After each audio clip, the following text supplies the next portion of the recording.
आज हम ईशावास्य उपनिषद के दूसरे श्लोक को समझने जा रहे हैं। कुर्मन्ये, जो कि इस प्रकार है, कुर्वन्ये कर्माणि जिजी विशेषतम समा एवं तभी ना अन्यथेतो अस्ति ना कर्म लिप्ते नरे।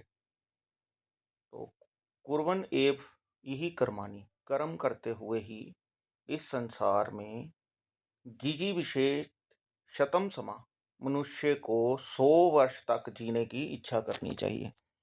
तो क्या करना चाहिए? कर्म करते हुए मनुष्य को 100 वर्ष तक जीने की इच्छा करनी चाहिए। एवं तभी ना अन्यथा एतत् अस्ति, ऐसा करने के अतिरिक्त कोई मार्ग नहीं है। तो कोई भी मार्ग नहीं है ऐसा करने के अतिरिक्त। ना कर्म लिप्ते नरे, उस पुरुष पर कर्म का दोष नहीं लगता। तो ऐसा करने पर मनुष्य पर कोई भी कर्म का दोष नहीं लगता।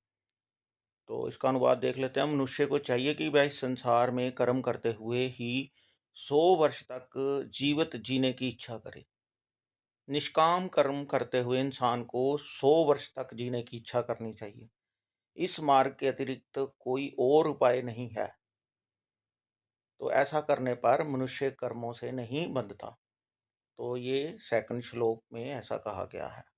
पहले श्लोक में हमें क्या सीख मिलती है कि ईश्वर, सब कुछ ईश्वर का है, त्याग भाव से हमें उसका उपभोग करना चाहिए। दूसरे श्लोक से हमें पता चलता है, हमें ये शिक्षा मिलती है, जीवन भर हमें कर्म करना चाहिए, परंतु बिना आसक्ति के कर्म करना चाहिए। कि कोई भी कर्म उसको निष्काम भाव से करना चाहिए, बिना आसक्ति के कर्म करना चाहिए। तो ये था ईशावास्य उपनिषद का दूसरा श्लोक। आगे हम और भी श्लोक्स लेके आएंगे। Thanks for watching the video. Have a nice day. Thank you.